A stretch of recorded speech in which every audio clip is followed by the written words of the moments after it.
السلام علیکم ورحمۃ اللہ وبرکاتہ۔ محمد شاہ نواز سوال کرتے ہیں، نظر کا لگنا برحق ہے یا نہیں؟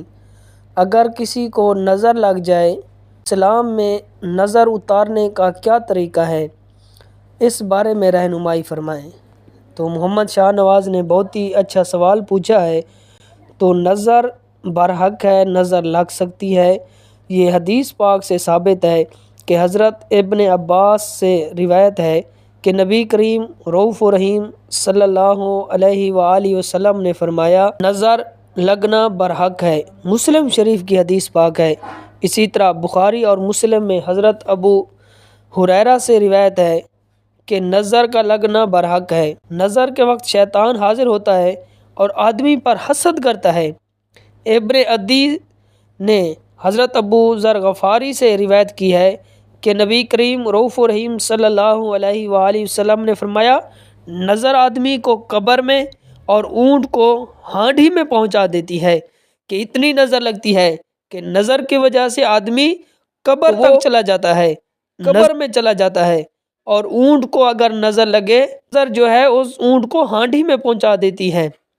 اور اسی طرح نظر کو اتارنے کا حدیث پاک میں مختلف طریقے بتائے گئے ہیں کہ پہلا طریقہ یہ ہے کہ جس شخص کی نظر لگتی ہو اسے کسی برتن میں وضو یا غسل کروایا جائے، اور وضو اور غسل کا پانی جو ہے اس شخص پر ڈالا جائے جس کو نظر لگی ہو۔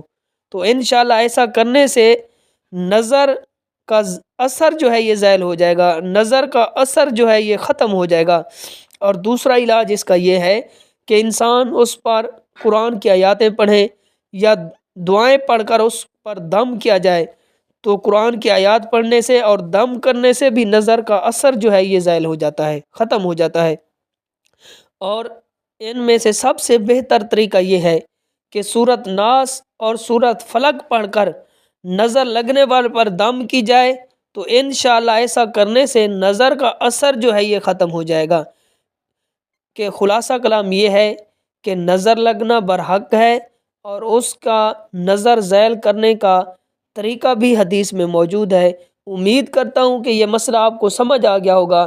اللہ تعالیٰ آپ کو تمام جہانوں کی بھلائیاں عطا فرمائے۔ Subscribe to Mufti Akmal Mujahid online and press the bell icon for more videos.